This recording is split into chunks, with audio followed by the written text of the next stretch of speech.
nze jagamba akakase Levikson wagendera ku chopa fumbo aba yafumbye nedda si ekitegeeza mukama bwe yasooka okugirira mu Kosia mukama n'agamba Kosia nti genda owasa omukazi ow'obwenzi n'abaana ab'obwenzi kubanga ensi eyenda obwenzi obungi eva mu mukama kati yali mwenzi kati go nena ali eyo Deputy Jesus ajajinga Desire olw'ebyayita bye then n'okitaginga ne ku Levikson kisoboka okuba nga yes kituufu kyogera kituufu Desire yali mwenzi yali malaya nga gwe bw'okistatinga naye nga ate ye Katonda yatumye Levikson nti oyo gwe nkwagaliza.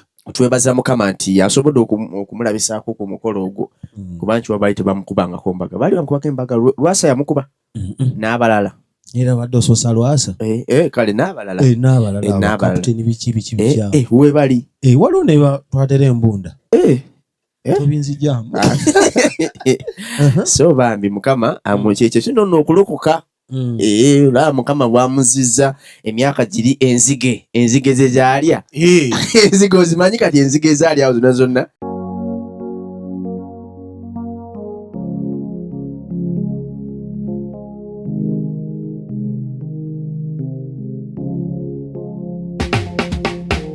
Kankwanjulire Cambridge Junior School esangibwa Matugga Kito bano beesowoddeyo okubangula omwana ow'omulembe guno omwana agenda okufuluma ng'alina obukugu obulala bungi omuli okukozesa ebyuma bikalimagezi oba kompyuta okuwuga okuyimba n'okukuba ebivuga byonna ate nga ne co-curricular activities tetuzisudde muguluka buli nzikiriza y'omwana essibwako essiira tulina dde ne boarding buli ekikozesebwa ku ssomero omwana akisangako abasomesa baffe batendeke tusobola okulabirira omwana wo okumala ebbanga lyonna ne bwe guba mwaka mulamba kusa n'eddekeya eri abannassale. Cambridge Junior School esangibwa Matugga Kito kilomita emu okuva ku Bombo Road. Okumanya ebisingawo kubira administrator ku 0773 011412 oba kubira director ku 0752 52 Cambridge Junior School, a well for knowledge. Tuli ku Export TV mukwano gwange nsanyusa okulaba ngenda kusaba sharing nga topic y'olunaku olwaleero jagane munoka muwe bagita podium. Program ene egenda kujjanga entakera nga tudiscussinga ku nsonga nkuyanja ezigenda maaso mu ggwanga lyettu Uganda. Nze omwana soda pano yajjudde dda nina abakulu ba mirundi ebiri bagenda kweyanjula nga kadde katuuse. Ngenda kusaba gwalina endwadde ng'obadde osumbuyibwa olina asima kabotongo diabetes buli kika kya kirwadde ekyolowoozaako jjukira banno aba God Heals Herbal Medicine. Enamba yabwe y'essimu eri awo wansi ate ng'eddagala lyabwe bali kutuusaako awo wennyini w'owangaalira ku nkola ya delivery. So mukwano tofa na ndwadde tobonaabona ate osobola n'ogenda ku TikTok n'omanya ebisingawo. Mikwano tugenda mu emikolo gizuŋŋana gidde eno mutuwe emikolo babayise aba Alpha Media Production. Enamba yaffe y'essimu eri 0770 944 omukolo budget gyozze nayo ekintu ky'oyagala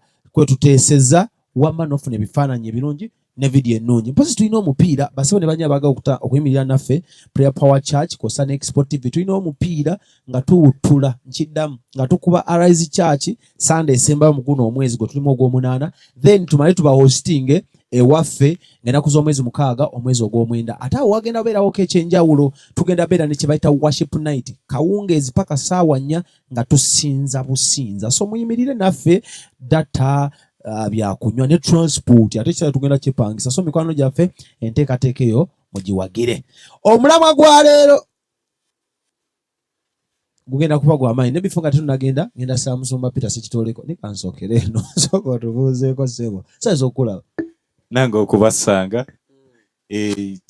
kitiibwa tukiddiza Mukama okubanga ne kaakati nkyali mulamu munnaayi okubanga okyassa nakyo kikulu n'okubeerako wano eno ne munkyazaako era ekitiibwa n'ettendo biddire Mukama olw'ekyo munnaayi. Amanya oli wagoogera erinnya nalyogera yayogera limu nakuwulira ayogera limu ate alaba story yaali bane baakola program yali nsufu oba tonnagiraba scrolling oddeyo ogirabe. Musumba nsanze okulaba. Amina sebo abakulu bakwegesa ebiroozo ngenda kusaba bambulizeeko.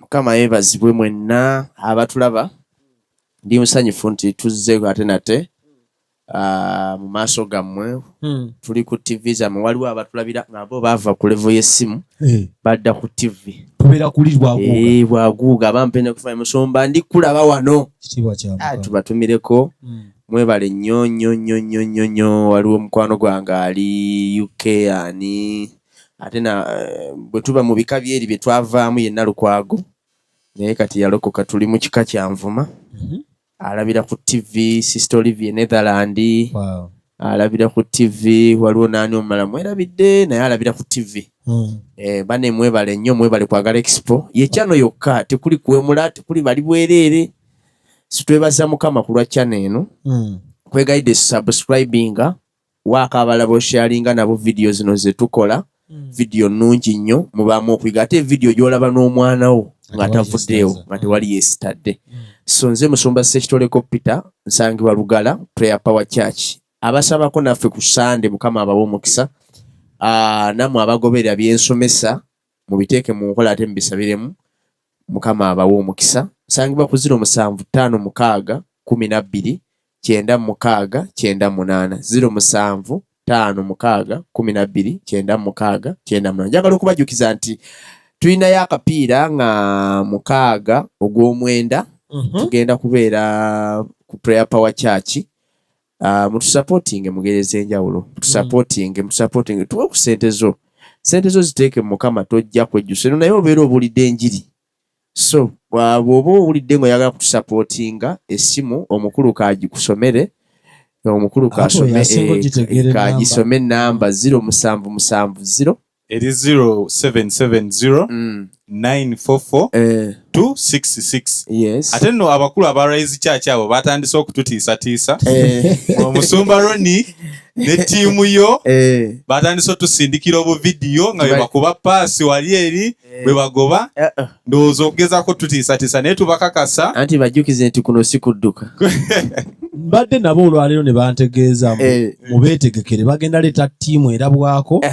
ne spiritual team omudifendinga aluddamu okumulaba nga akatimba baagala tukola byaba China tujja bagoba mu tournament nga China ate China kati esambawa kati so ate bwe tunaba tetunaba kusooka kujja Prayer Power Church tugenda kusooka n'akasajja nga 3 nga 3 mu lumu asatu mu lumu twakolamu enkyukakyuka nga 3 mu lumu so mukama akuwa omukisa ng'oyimirirako naffe yimirira naffe tewali kintu kinyuma nga kuyimirira mu bintu bya mukama kyekimu ku kintu ekireeta omukisa by the way ne gundi Pastor Kango yaŋŋambye abe mumukolere enteekateeka ttiimu ye yajjudde dda baba batandise okukola training era guno gwe tugenda osambaana eno bagenda kujja ttiimu yonna bo tebagenda tulabira ku expo bo bagenda kujja babiri bonna bakopa obukodyo nakasajjalo Ndrook International Matuga bagenda kubeerawo ng'omupiira bagwotabulira noza tandika omulamu ogwaleero omukulu amanyikiddwa nga Sam Lucas Rubyogo abasinga gwe tuyita Revikson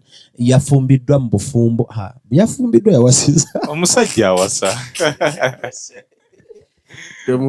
tukatereeze nga tetunagenda ogamba yakoze eki omusajja awasa tudde ku byalaali yakoze eki yawasizza mukazi we Rubyogo yakoze yawasizza tukolere ku bantu Sam Lucas Rubyogo yawasizza Desire Luzinda Embaga Makeke nga twakatandika abe embaga eno kiki kyogerako gwe nga gwe tutandike naawe waliwo engera ya shuga mami saga kiteekawo direct negwe soko mpe view ku mbaga eyo ne musumba naye agituwe view ye then tugende mu maaso okusooka kwa byonna neeyanziza okuba nga nze gw'osoosezza naye muganda wange mukulu wange Levikson kyonna ky'oli kulika congratulations yeebale yafunye omubeezi omanyi Bible obufumbo buno bwagala era omusajja yakola atya yalaba omusajja yalaba omukyala Levikson yalabye omukyala ate ddala omukyala amusuutinga omanyi waliwo ng'ovudde ku bino ebyokumala gawasa naye waliwo ddala omuntu gw'ofuna musumba kakusiiwa ogenda komalirize omusajja amukazi amufiitinga nze Levikson simuyinaako buzibu kyonna kyekiri couple matching. Yes, kati kankubuulire soda ebintu bino manyi tusooke tuve mu biri eri ebyokuba nti oyagala omanyi waliwo bannaffe abawasa ne bawasa bubina ne bawasa ntumbwe enyirira naye nga agenda kuba n'omukyala atandika okusulanga mu mmotoka atandika okusulanga mu bbaala nga kyatyawo nga tekyali mirembe waka. Amaka amatuufu gandibadde nga ddala mbutuufu gakuwa emirembe nga nawe oyagala oddeyo zimanyiko si tekiri ku personal behavior nyinza okuba desire ye ng'omuntu simumanyi. However desire abadde mu butaala bwe nti wemba ngamba ebbanga lyonna abasinga bajajinga desire okusinziira ku byayita bye okitegedde bulamu bw'obukadde naye sitiro era bw'otuleera mu bulamu bw'obukadde abantu bakozeeko nabo bakasukubaani bonna bakozeeko nabo ku radio bakubuulira desire ng'omuntu ayina okwagala. Tekamu ne lwasa desire ye muntu afaayo esegeera kati ng'oggyeko bino ebyamala ne bibaawo ffenna tufuna challenge mu bulamu. Naye desire nzikiriza nti yatuula wansi neyeekuba mu mutima n'akyusa obulamu bwe n'okulokoka n'alokoka bulungi nnyo n'asalawo aswikinga eddala akyusize eddala ki obulamu bwe. Ekitegeeza nti bwe tumujajingira ku byayita bye tuba tetukoze kintu kituufu ate n'ekirala tetuli basazi ba misango. Waliwo bagamba amazzi gakulukutira gye gaali gakulukutidde. Thank you. Tebisobola kuddamu ne bireflectinga mu bulamu bwalimu kati. Kati ffe ng'abalokole tukkiriza nti wamala okusenza Yesu nga biri ebikadde biba bitya biba biwedde ng'ofuuse ekitonde kijja. Bw'abanga ddala yakkiriza Yesu ng'omulokozi we kitegeeza she reflected on what she did ne yeekolamu omulimu n'asaba Mwoyo amubeere n'akyusa obulamu bwe. It's a perfect match. Ate nekyakyenzikiriza nti Levikson talabye bulabi desire one day n'agenda n'abuukira muntu. Kitegeeza wabaddewo okw'omukwano for some time. Baludde nga bakukuta. Nga bakwatagana. Kati obanga obadde okwatagana n'omuntu okimanyi nti soda waliwo omuntu omuwala gw'oyinza okulaba wano nga bw'omulaba from a distance nga ekintu ekyo nedda naye nga n'ogeza n'omulinaana n'omuwa obudde osobola okutegeera ekirungi ekiri mu ye nga wano bulijjo kyabalaga nawe kati wano kati kankigereze ku ggwe okiba si kibi oba kibi oba kinaasinziira ku ntwala gy'onookitwalamu wamma waneeno naye wano abantu basiba bamugamba kati osookera ku makya n'owasa muwala w'omusumba ngeza abantu wano ne bakuba kerere soda akyaza abasamize ekyo soda akola bwati naye mu butuufu nawe oli musamize kati okitegedde nti kiyinza okuba nga oli akulabidde ewala kuba eno social media obulamu n'obulamu bwennyini bwe tulaga abantu ebiseera ebisinga si bwe tuba tulivinga so okwesanga desire Levikson amufuniddemu emirembe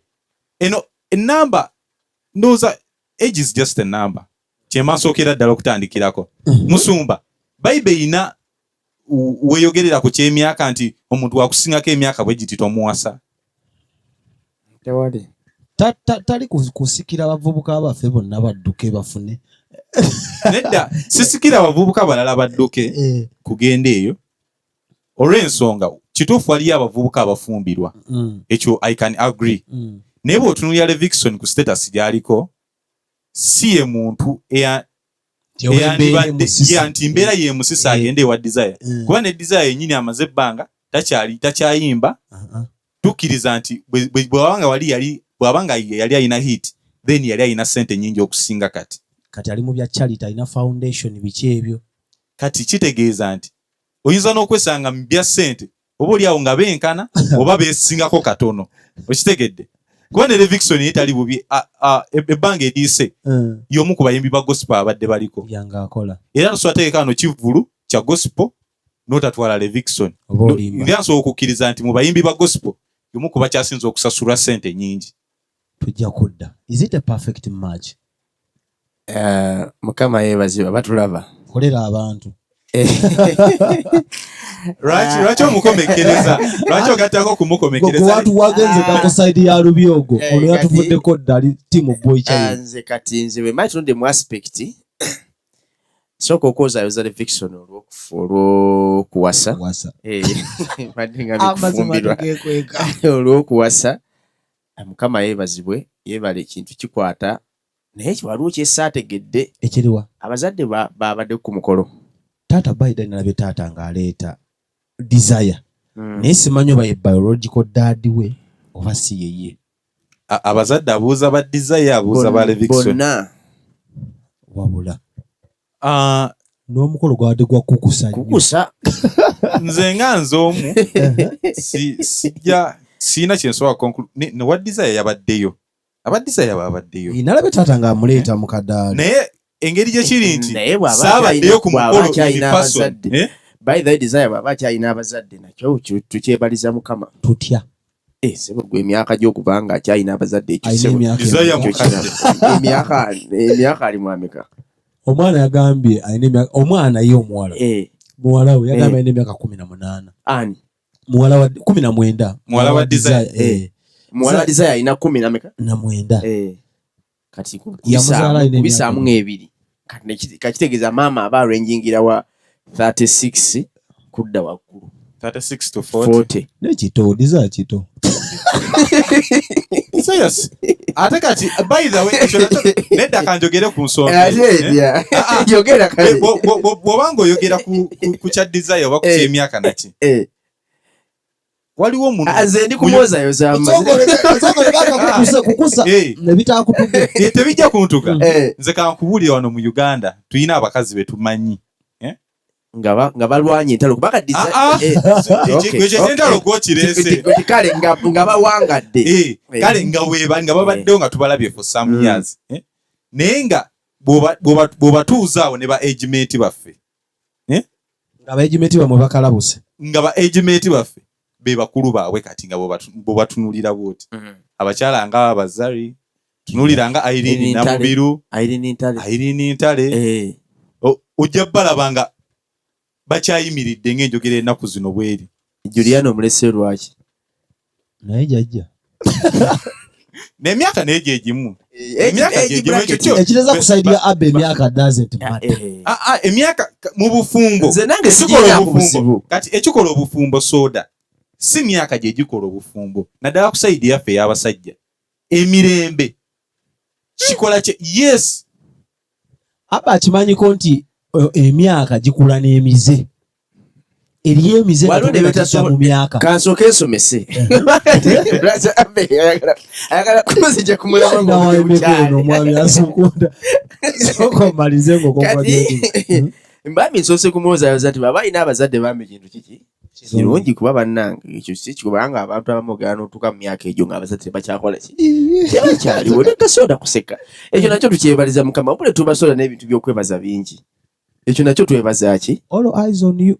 Twebaza Mukama. Kati njagala okwebaza bambi omanyi egimu ku mikolo omuntu gy'akola gibeera emeka? 3. Okuzaalibwa, ogw'embaga n'ogw'okufa. So twebaza Mukama nti yasobodde okumulabisaako ku mukolo ogwo kuba nti wabaali tebamukubangako mbaga. Baali bamukubako embaga Lwasa yamukuba n'abalala. Era wadde osoosa Lwasa? Kale n'abalala. N'abalala. Kapiteni biki bikyamu. We bali. Waliwo ne batwatera embunda. Tobinzijjamu. So bambi Mukama kyekyo kino okulokoka. Olaba Mukama bwamuzizza emyaka giri enzige ze zaalya. Enzige ozimanyi kati enzige ezaalya awo zonna. Ezo enzige zonna ezaalya awo naye Mukama akoze atya? Amuzizza bupya. Kati omanyi Bible egamba Leviction yawasizza. Naye Bible egamba nti find a good spouse, find good life. Eyo Singero 18:22. Find a good spouse, find a what? Ogambye engero 18. King Amplified. No, Message Bible. Find a good wife. We gamba find a good spouse. Find a good spouse, you find a good life. Engero 18 meka? 22. nti alaba omukazi ey'oluganda egamba alaba omukazi okumufumbirwa alaba ekirungi era afuna okuganja eri Mukama. He who finds a true wife finds a good thing and obtains favor from the Lord. Yes. Kati bwetunulira ku bintu by'obufumbo bino soda omuntu yenayina bw'aba agenda kufumbirwa waliwo ebintu byatunulira mu muntu. Kwendi? Kati nabalabe baffe waliwo omuntu byatunulira. Kyandibadde kirungi omuntu n'atatunulira ssente, tetasi, n'atatunulira n'ataba nnyo money minded. Kati waliwo omuntu byolina okunulira ng'ofuna omuntu. Obulamu bw'omuntu mulamu kyenkana ki? Okifuna? Compatibility eyo nayo nkulu. Mumakinga Bible tegaana myaka. Kubanga tulabanga Yosefu yafunira Maria oba Mariamu ye Mariamu maama wa Yesu. Yamufuna Yosefu yali wa myaka 9. Mariamu yali wakati basikola batugamba yali wakati w'emyaka 12 ne 16 yali awo. Abakazi tekiwawaaza nnyo ng'omukazi muto omusajja mukulu naye ate bwe kakyuka ne kakola kati kuba mwaka faananyi abbe nga ajja akaalakaala n'emyaka. Anti n'abakazi kiwaawaala n'omusajja naawe ndowooza kyolaba kiri kye mugambe compatibility nti maakyaawo mumakingawo. Do you believe that it's possible to cure from diseases like fibroids, hernia, prostate enlargement without surgeries? Yes, it's only possible with God Heals Herbal Medicine. We also have medications against ulcers, prolonged constipation, hemorrhoids, syphilis, gonorrhea, back and joint pain, low sperm count, high blood pressure, sinuses, UTI, asthma, allergies, sickle cells, low immunity, liver infection, kidney infections, etc. We are located at the entrance of New Tax Park, Hijab City Arcade, shop number GF34. We also offer banking agent services. For more information, call +256 70 60 64 923. God Heals Herbal Medicine. Obuzibu buli mu kwasa omuntu omukadde waliwo byatasobola kukola. Ng'ate gw'obyetaaga. Mpulira. N'ensonga z'omu kisenge wonna nga tabisobola. Kufumba nga tabisobola. Kubanga waliwo amagumba ge ebintu bye gaba nga tegakyabikola. Wano wetuli. Kuba internet egamba design 41 ne Vixon 32. Almost emyaka 9. Obuzibu buli ku bantu omuntu ng'akusinga emyaka ate nga mukazi. Si kigaana. Naye balina okufugiriza. Awulira batawulira. Akiwulidde n'abalabi baffe balina okufugiriza. Wandyekanga nga yakufuga. Nga yayoza ebintu. Alabamu kali ayinza okufunamu kali nkusinga n'obukulu. Yatwala abaana kusomera. Nkusingako. Teekayo ku mazzi. Tolina mikono. Fumba ku mazzi. Gwe toli waawo. Oyinza ogamba muntu akasaba ng'alokose ne bwe wasa yenna. N'abalokole babikola. Nga mujeemu nga tasobola kukola kintu kituufu kyalina kukola. Kubanga kati bw'otunulira ensonga lwaki omanye ensonga lwaki omuntu awasa. Buli bwayinza oba neezize. Kati gwe mbulira ensonga emu lwaki omuntu awasa. Ezange. Lwaki tayogera nsonga? Kati gonna owasa gwe. Aba atuwa ensonga kusinziiraawo. Kubanga bw'otunulira ensonga abamu abaagala kukola family kuzaala. Family kuzaala. Kuzaala n'atutuuka mu menopause. Sitalira ku myaka emeka. Naye kati nedda. Kati oli ajja kulizoninga wano. Musumba ayina ensonga. Oli ajja kulizoninga wano agenda kugamba nti Sara azalira ku 9. Guno omulembe gwakyuka. Kisinziira ne fertility y'omuntu. Bye tulya bibale byonna. Kubanga bikeneza basaala balina bye bataalya. Basaala balina okukkiriza nga mbuliwo gwe tokulina. Basebo munaafuna kakati labayo. Musumba ayina ebintu bingi byakonyekonyeeko okutandikira ddala ku kyokuba nti oli akaddiye nti waliwo ebimu byatakyasobola. Ffe wano tulabyeko abantu osobola okusanga omuzeeyi nga wa myaka 5 tugeze naye nga bw'atambula olaba sibe bano abakola ki nti tanasensemuka ng'akyali mugumu bulungi. Sate n'olabayo oli nga ku myaka 4 ayine naye ebyeyibye ekitegedde. So kati ekyo tuyinza obutaki considering nnyo. Ekirala Levikson mulokole abalokole nga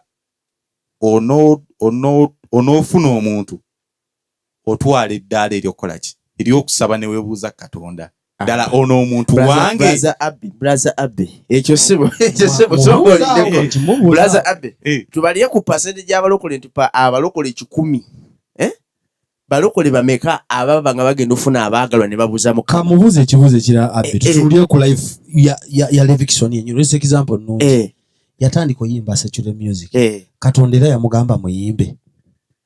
Omuntu asobola okukola decision eyimbe ennyimba ezo tasobola kwerondera. Waliwo yatandika okuyimba secular music. Kati muyimbi wa secular si muyimbi wa gospel. Waliwo ne kyembadde ngenda okwogera naye kankireke omuntu ali mu line yakwebuuza omuntu asobola okuyimba ennyimba z'ensi. Levikson ono muyimbi omulala ono yayimba Exodus. Waliwo kembadde ngenda okubogerako naye kankaleke. Kati tosobola kungamba nti wano ojjukira mu maleji bw'otunula maleji yaabwe eno buli kakifunamu nnyo ani kuliko era kuliko believe it or not batereddeko oluyimba kuliko akifunamu tebatereddeko labayo soko mbulire ani akifunako kati gwe okiraba kati gwe kyoga kati gwe tolaba wani akifunamu nnyo on my side ngamba Levikson kuba yatereddeko n'oluki kubanga ti gwe bw'otunula kati mbadde nga nkyakubuuza nti omanye ensonga lwaki omuntu awasa ensonga esooka kuzaala Musumba nga tetunagenda eyo tugenda kujjayo wano ku kyawandiikibwa ky'otusomedde okusinziira ku Bible yeegambye who finds eyange egambye true eyi egambye good spouse good wife oba good wife who is a good wife tutandikire awo a good wife anti kati ate bwe tuddawo sokuwa simanyi oba oyina Bible soda nanti kunyonyodde nenda kimudde mungo okay mu bufunzi mu general life omukazi omutuufu ya performing emirimu gy'ekikazi kati ekitegeeza desire nayo good wife kali gwe kyoba omanya nti waliyo ba wife naye nga ba knives nga ba knives knife kekambe kikwatagana kira Musumba ate tuleta nnyo pala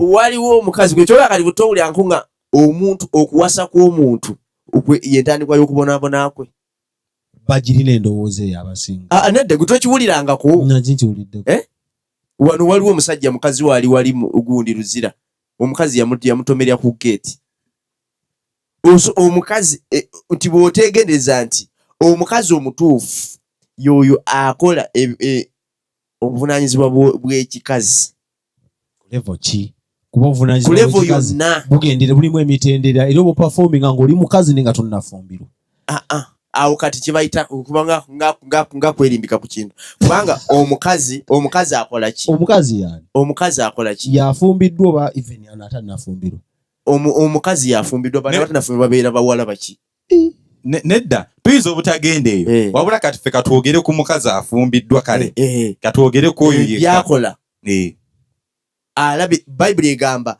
akeera ku ttumbi n'afumbira ennyumba ye Zaya n'akeera taata kisoboka ate kisobola omulema naye ate sooka oleke ekyo mwe mujja kyogera nnyo nga mukibesingidde ku desire naye tunuulira omulembe gw'ennaku zino gwonna tunuulira omulembe guno gwonna nti abakazi tebakyakeera balina abakozi naye kati kambuze omukozi emirimu gy'omukozi mirimu kyewaka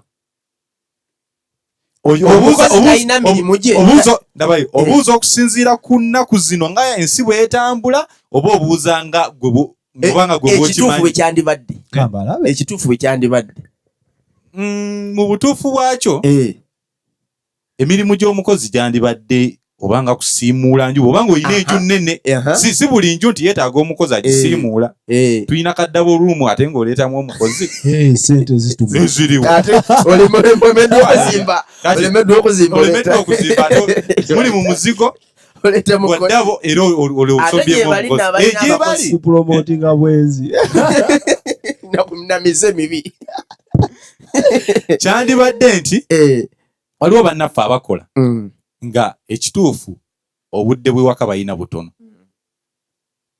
kati oyeetaaga omukozi amuyambeko okufumbira abaana kubajja ku ssomero kubatwala ku ssomero kubooleza n'okwoza zino engoye eza ngambe ezirinoboga engoye zitandikirwako olugoye lutandikirwako zino kati ng'eno empale bweti n'essaati ey'omwami bonna omukozi ate nga yayoza ez'omwami omukozi asomba neki nedda muleke nammwe ate kugira bintu labayo kati kankubuli soka olindeko wamma mulimu va kugulya omulembe gwa luli eri ogw'abakyala abasiibanga ewaka ate omukyala asobola okuba n'omulimu gwe wamma ng'akola Monday to Monday tubale bwe tuti kati mwambadde engoye wiiki nnamba ate ajje buli kiro lwabayoleza anyuka leeti oba oliawo abamu balina emirimu nga batambulamuuko eŋŋendo empanvumuuko kati omusajja engoye azijje wakola okuba aliwo omukozi azitwale ku wagondi kati kankubulire enjovu teremerwangako masanga gaayo musumba onkudduse teremerwangako masanga gaayo kankubulire waliwo kati emirimu nga gino bino wammanga omukozi ne waba mu nnyumba mulimu omukozi tasiimula kisenge kya mwami wo oba kya mukazi wo kwendi kati omukozi ngeri bwaba abasinga tukozesa bakazi omukozi talina kusiima kisenge kya mwami wo gwandaba ekyokubiri talina kwala buliri bwaki bwa mwami wo ekyokusatu talina kwoza ngoye za mwami wo abamu balina n'akajanja wali omukazi yali wali ewaffe nga ne bupanti abuwa omukozi abuwoze ezo bazibawo ennaku zino andika olaba kati olaba buvunanyizibwa ekirala omukozi talina kufumba mmere ya mwami wo kafumbira abaana kakole ki naye y'omwami wo oba okomawo mmeka gwajja ogifumba sebo ekituufu kyekyo okimanyi soda wuliriza kino okimanyi nti soda wuliriza okimanyi nti emmere yengeri omuntu bw'ayingira mu mutima gw'omuntu Musumba twawudde tulidde emmere mu hoteri tuyingiranko mitima gy'ababeredde wayingira dda gwembuza soda ali mutima gw'ababulenda atya gwolabira nti yayingirayo dda waawano buli aveero nenajjera ali ewamamani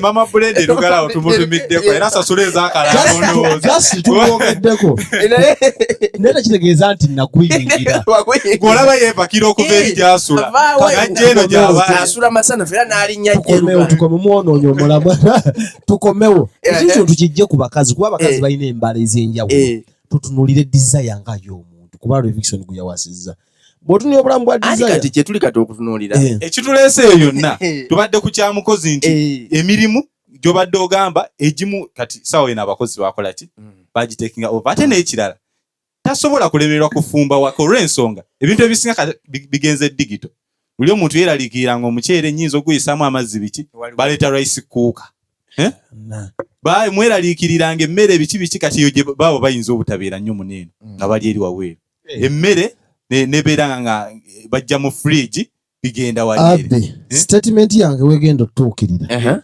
Vickson waaviire emyala gy'ekkosopo n'alinnya ennyonyi aba afumbiddwa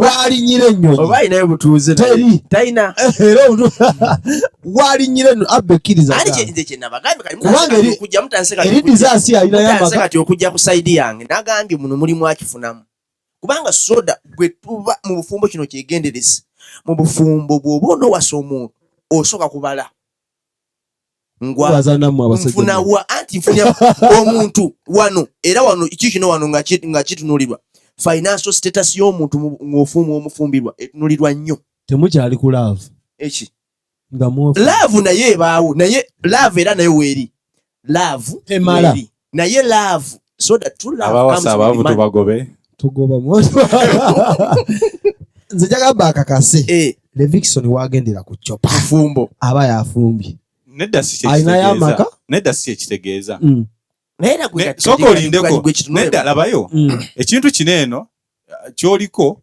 oli ku nkola eri eyedda nti luli omukyala bwe yafumbirwanga ng'ava ewaabwe n'ajja ew'omwami si bwe gwabanga tuweeyo omulembe guno naye kati ku mulembe guno kati baabo olwedde bafumbiddwa abantu bakulu omwami alina byakoze n'omukyala alina byakoze atya byakoze basobola okukkaanya omusajja n'akuwasiza ewuwo si kumuwasiza wuwe basobola kale katugeze kati gwe obeera tugeze obeera masanafu n'ofuna omukyala nga w'entebe naye gwe ngeno emirimu gyo tegikufuga nnyo nnyo wabula nga yo omukyala omulimu gwe alina kolera walitunulira embeera yo nenanga bweyinza okuba musobola okukkaanya mumbulire oba kiba kibi naye musobola okukkaanya mugamba nedda bannaye nze bwe najja eyo ate kati eno ku mulimu nze nkola Monday to Monday transport wa buli nnaku okuva emasanafu nzija Entebbe aba ajja tukosa kati kye tuba tukola tufune enju mu Ntebbe oveeyo emasanafu kuba gwe masanafu okola emirundi ebiri mu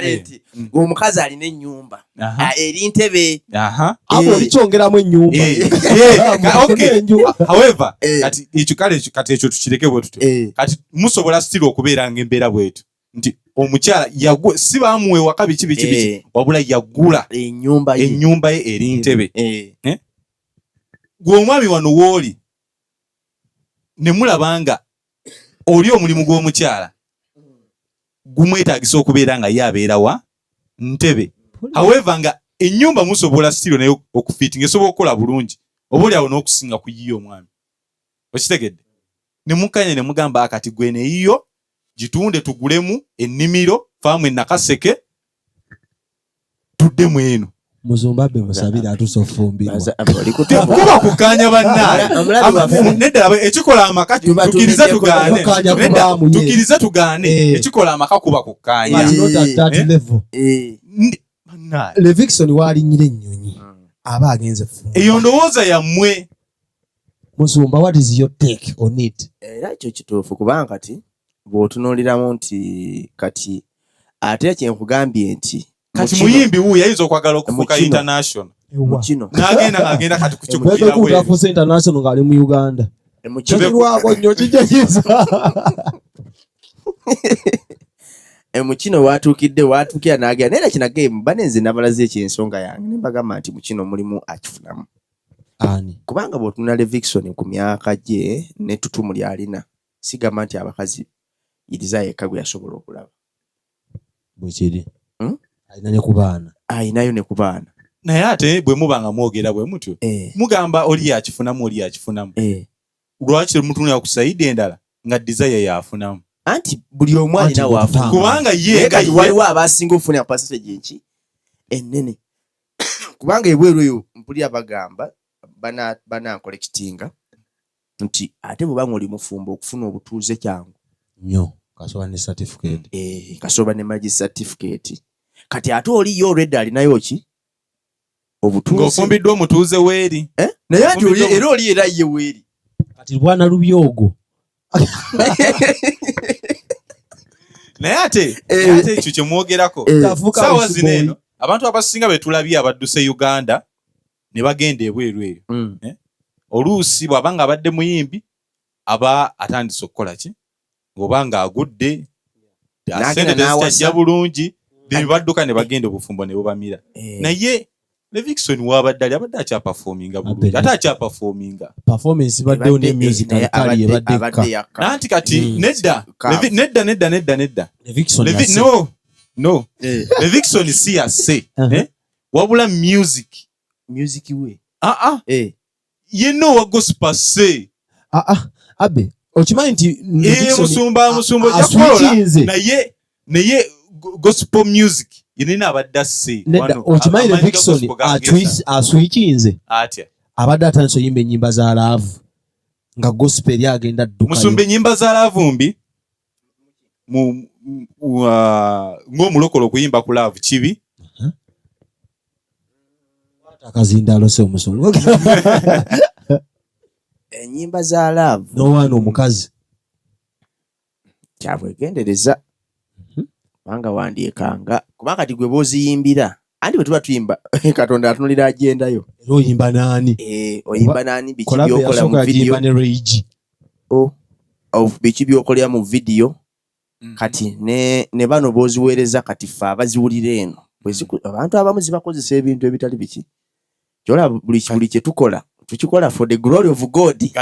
Kati kambuuzeko wano Katonda oli musumba bw'obanga ddala mu butuufu olina obusobozi obuyimba kibi bw'okeera ku makya n'okubira mukyala wa akayimba akalavu anti kati akukitegeeza mba sijja kateera sacula oba okamuwa mukyala wa akamuwa okimanyi leka ndi kati nono nkubuulire nga Betty Mwanguzi bwe yali akola.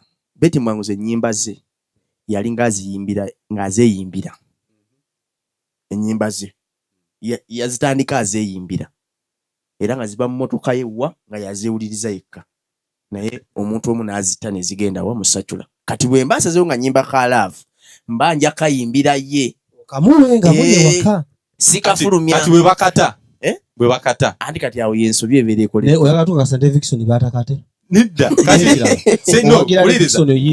Levickson akayimba ako akayoya sikoyogerako sikokka kali after the introduction siwe gwali kayimba kali nsobola okugaa nti kali dedicated eri mukyala we obuulyawo kubanga ntuwulidde abayimba Silver Kyagulanyi yayimba oluyimba lw'omukwano ekimuli kyange mmaze okukinoga ebisigadde kandutambule nawe nonso Judith Babire ayina akayimba k'embaga Bugembe ayina yabeeka Bugembe kaliwo olwaleero mbaga nga tawaana muntu ayogera ku mbaga kozi n'embaga abalokole bazikola era kati ate mu mbaga muba mukwano ono n'awaana eno yembaga gye walindanga kati bw'owulira kati obuyimba kati nga kompadde aka Bugembe ne Judith Babiri tulabamu nnyo waniriza abantu paati eri eyambaza muntu kyoyoyo wano kyoyo ki erizooba yawe lwakuba just Lunyanko terusimanyi nanti abalutegeera basootuyambakaawo erizooba kitegeeza ki erizooba naye yoya kyo nkimanyi kyekitegeeza yoya saba kyoyagala simanyi bajja kubyevunulira erizooba lyabwe. Levickson alina ennyimba nnyingi si lumu ennyimba eza secular zayimbye alina noonyoomu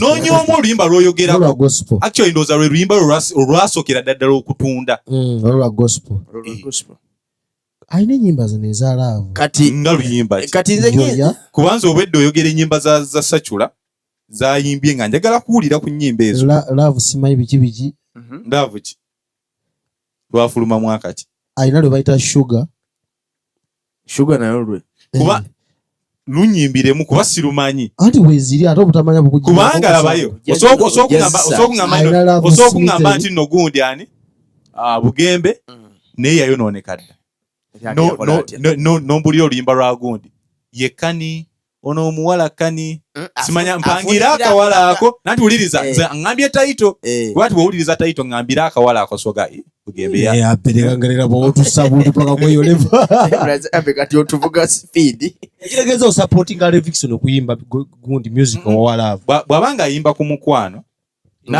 actually kirungi nnyo Levickson waba asazeewo okuyimba ku mukwano aguyimbeko olw'ensonga nti nze ntera okukola obwa DJ ku mikolo naddala egy'abalokole naye otuukayo nga tolina nnyimba za kkuba bw'onookuba Ebeneza n'okuba mbaga n'okuba biki ennyimba bwe zityo then esikadde ogatandika kukuba praise.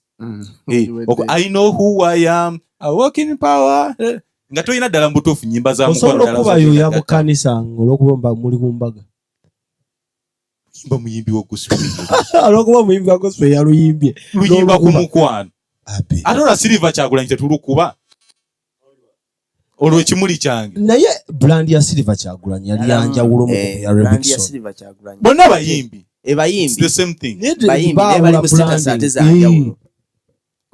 Kati njawulo ogeza bayimbi n'ogeza Fresh Daddy we muyimbi n'omugeza ku Kamili. Kati ane Fresh Daddy. Yetumanyi conclude.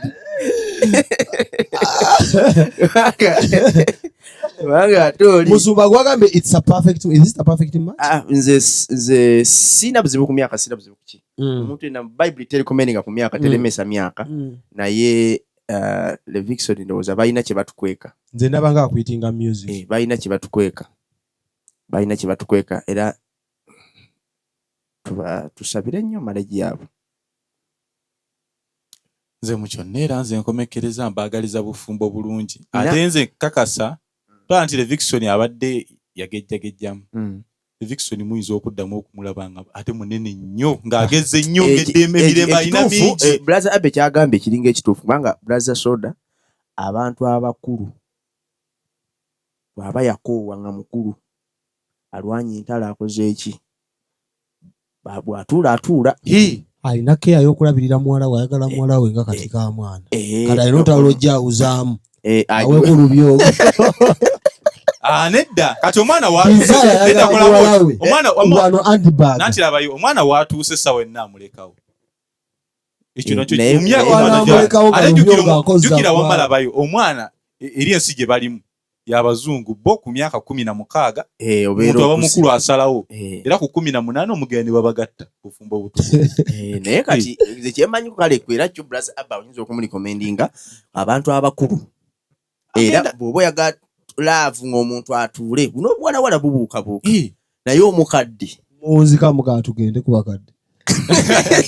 Nedda tusokomekereza nga okubeera nakyo kiyina disadvantage kuba nabagambye nti ekimu ku kintu kano kansoke nkajje mbadde ngalese omuntu lwaki awasa emu ku agenda omuntu lwaki awasa kuzaala ekyo kimu. Ekirala kukuta to get sexual satisfaction. Kukuta muki kukuta sex benyiza okukyogera sex satisfaction. Kati abantu bana abakulu nedda musumba alina ebintu byayogeddeko nti ebimu kubikola obufumbo. One oyogedde ku kyokuzaala oyogedde okuzaala noyogera ki omuntu lwaki awasa sexual satisfaction kukuta mukwano kukuta ekale ekintu ekyo okuwasa kirimu. One nze nganza okusinziirako nze omuntu lwaki yandibadde awasa. Omuntu owasa omuntu anaakuyambako osobole okupulaninganga naye mayine pulani ez'omu zimenya kitegedde patana in the purpose. Owasa tufune emirembe kyo nakyo kiri awo joy and peace. Kati nze byonna bwe ntunula bwe nti mpozi ekintu kyosobola okukkaanya naye ekyo kijjamu wasiza wife nga towasiza knife. Kati bannaifu bali mu gino emyaka emito okusinga. Teriyo mberenge mu bakulu. Nanti wulira bwoti ngambye okusinga olw'ensonga wano ojja genda ogwira akaana kakava ku kampasi oba kali ku kampasi okaagala okucakala kaagala biki amaze okukkiriza nti Katonda omulezi w'obulamu bwange just ekizibu naye kati obuzibu kati obuzibu kati awo kiri side bbiri desire yawumudde Le Vixen naye yawumudde oba Le Vixen akyaloonya kati sokoleka enzigusa ensonga yange kiri nti wenyinza okukkanyiza ne musumba kuba kyekye ya menopause kisobo ate tetukigarantinga tomanyi fertility ya mukyalo oli ate n'ekirala ennaku zino sente zikola bingi olaba kati waliwo omuntu kati abigula season eno naye nga togenda mbasamba tebanyiiga Okay. Otegerekese. Omulabi waffe naye akitegedde. naye ng'ebisigadde byonna Levikson ali ku kituufu. Era Levikson obufumbo obulungi. nga lunatera omaliriza Mukama amuwa omukisa. omuntu nadde aba deputy Jesus kuba tunuulira status ya Levikson bagamba yagwa. Obubonero bwatandika okulabika ng'atandise okukuta naani ne Desire. Levikson bw'aba yagwa tugambe Desire alinako ettafaali mu kugwa kwe. Kuba bw'atandise okukuta naye bw'atandise olowooza ku nnyimba za laavu ziyimba ate ono yali ayimba laavu. Tuyinza Desire banawe obutakimuteekako nnyo naye osanga nga naye Levikson manyi buli muntu avaako n'ebiro byo osanga n'ebiro byo byali ebiweddeku. Levikson yagwa sisobola kimuteekako. However, trend ekkirira. Buli muntu yenna aba ekiseera waliwo okuggwa n'okushifutinga. Kati ono yashifutinga yakyusa era n'ezimu ku nsonga ziba gospel music temuli ki sente. Era naye nga yateera kituufu. Kyokyo abe waliko yayogedde mu kusooka nti Levikson ebivulu yabikuba naye ebivulu by'abalokole ebisinga biri mu Mukama akuwa omukisa. Ate olina nakwekwata ku basumba balina abantu. naye nzikiriza nti ye Levikson at least akasente mu gospel music abadde afunyeeko.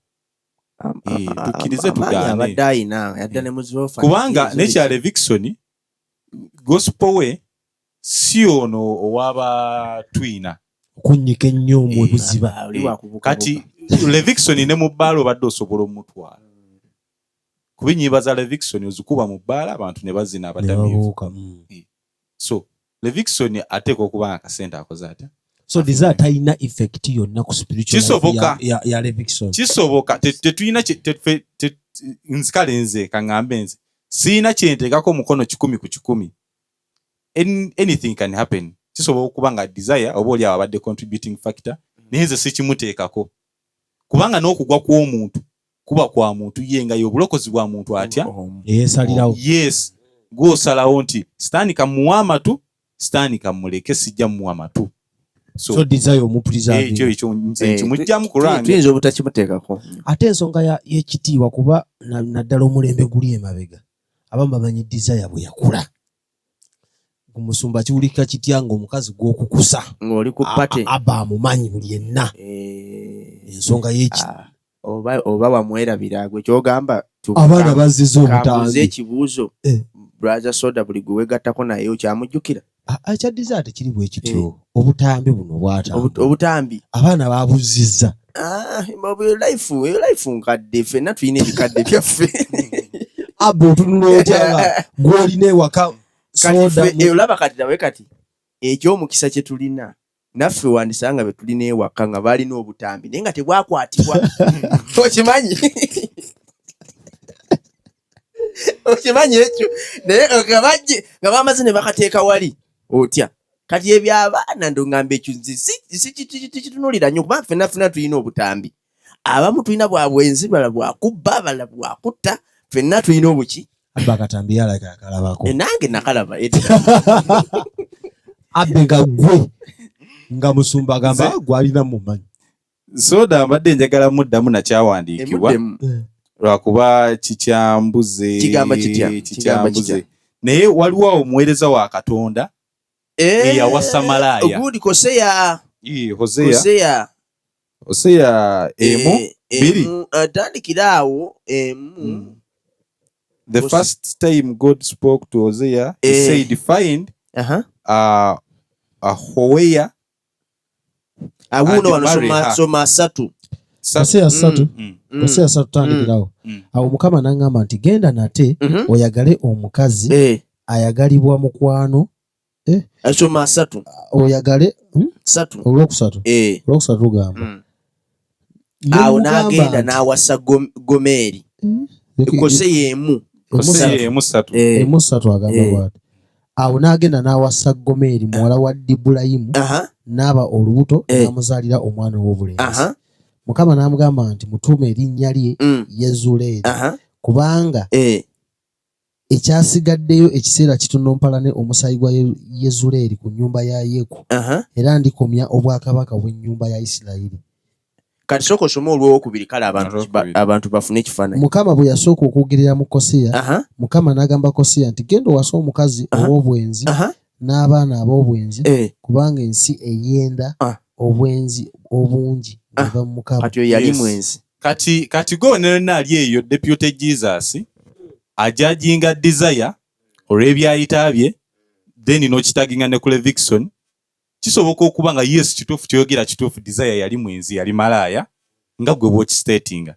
Naye ng'ate ye Katonda yatumye Levickson nti oyo gwe nkwagaliza. Kisoboka. Awo ffe nze awo nzijayo omutwe gwange siteekayo. Oduseyo. Ebya Katonda bizibu. Bizibu. Osobola ojjajinga omuntu eno naye ng'ate ye Katonda already eriye amuteekako ttiiki kubanga oba waliwo oba ne we yanobera. Desire. Nedda. Ono. N'anoba naye ate era siyo ne bamuforcing okugenda yeegayirirano n'ey'omukyala. Ano n'eyo malaaya ye agize. Yes. Kwenegejjo kigunzeewo mu malaaya ye. So buli omu asiibule tugende kuba. Okay. Omulabi waffe saakala okitwale obi naye buli omu abadalaga opinion ye. Kituufu aliwo akanyirike sibasomedde ngero 5:18-19 bwe mbasirabidde Bible egamba nti sanyukira mu mukazi w'obuvubuka. Omukazi yenna gwe tuwasanga oli muvubuka kitaka kulondesa bwegendereza. Osobola okuwasa akuwa emirembe oba akumalako emirembe. Era Bible egamba nti amabere ge gakumalenga. Okawulira kazi so byonna bwe tuba bw'oba onoonya omwagalwa ow'obuvubuka abo mukulu nnyo okumuteekako nnyo amaaso. So Mukama abawa omukisa. Nze Musumba Ssekitoleko Peter oli waddembe okwogera kyoyagala mu comment section. Ayomba naawe yomba. Nze eyo yebadde opinion yange era kyensuubira nti omuntu kyeyandikoze. Wana Abbe abakulu basiibule. Basiibula awo mbagamba nti nze Levickson bwe ndaba era nga Musumba bw'ayogedde owasa omukyala obuvubuka abo gwoneeyagaliramu. Desire yawe bwe kiba nga tubala abakyala ebimu ku bituleetera okwenyumiriza mu bakyala baffe nga bw'otambula naye n'emikono gyo gigamba walonda nno omukazi ogumidde. Desire bw'otambula naye ye mukyala alabikako. Bagamba basitudde. Seba ayina omukyala kati ng'oggyeko mu abadde eno ne muzza ebyemabega mwabasooga okuta naye nga ye oba otambudde n'omukyala munne Levickson ate bw'oba tunulira height size yasula kuba bano abaana abakisussa bakutte ekifaananyi ne bakwata kye beekubisiza kaŋŋambe famire omwami n'omukyala n'omwana bagamba bayogera naye ebyo byammwe. Tusabire Levickson kyaliko mu nnyumba mu abakazi babiri basobole bajjabo tugenda kubaagaliza olunaku olungi naye nga kino ekintu naawe osobola okujja n'otwetaba ku podium eno tetukikola lwa busungu. Podcast podium yankwata naawe osobola okujja emiramu mingi tugenda giteesaako. Ne Desire Luzinda yalokoka n'akyusa obulamu bwe n'ava ne kusacula music ate ng'abadde endiga ya musumba ono waawa Fanelo. Era gy'abagattidde. Era ne platforms ze zonna yali yazikyusa ng'ateekako ne live naddala Facebook zinali following Fanelo nga mulabira ku page zaani za Desire nga n'ekifaananyi kya profile yateekayo Musumbaani Lubega. So yali yakyuka dda yakola foundation yayamba abaana muno mu Uganda agenda n'afuna ebintu eri abadde abireetanga n'abigaba. So tuyinza obutamujajinga olwabyayita kuba buli omu alina olugero gye yava. Bwete otambule olunaku olwaleero gwe tunyiiza tusonyiwe gwe tusanyusiza kirungi nnyo kyeyali nga vidiyo no giwa omulala ku lwa Katonda n'ensi yaffe Uganda. Bye bye. Amen. Export TV to the world.